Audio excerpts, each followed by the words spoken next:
what I find with these veterans that have been wounded, these wounded heroes, is that doesn't stop them from wanting to serve. It just almost says, I've got to go a different way. No, I'm not on the battlefield of Afghanistan, but you know what? The real war starts for these wounded heroes when they come home. The battlefield is in their minds and in their hearts when they come home, and the reintegration. We've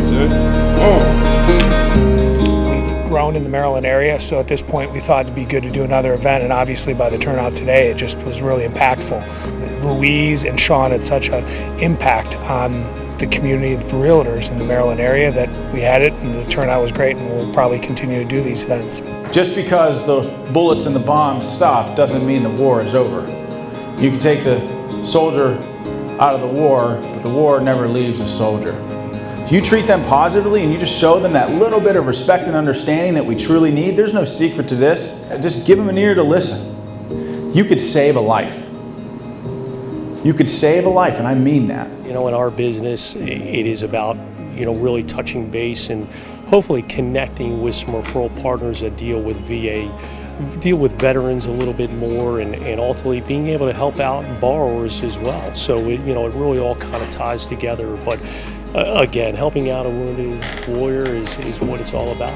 I was introduced to Eric Smith by a man named CJ Keller, a Marine. And I was introduced to probably one of the most selfless individuals I've ever met in my life. And the one thing that I asked him was, what can we do for you? And I was trying to extract that, and he said, I'm working with a nonprofit, and there's a little park around the corner of where I live that would make for a great green place and a place to unwind and exercise, and I could help with some of my community and some fellow veterans there. So we're going to be making a $5,000 grant to renovate a small park in downtown Baltimore. As you can tell, there's existing infrastructure there that shows you that it used to be a playground of sorts.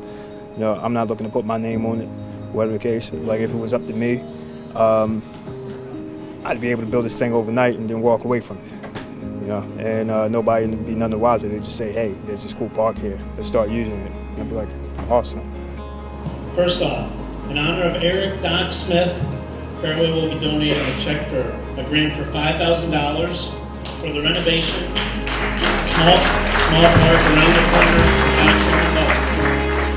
It's the fact that they care. They're willing to empathize. That's what's needed. If all you can do is empathize with somebody in that condition, then you do so.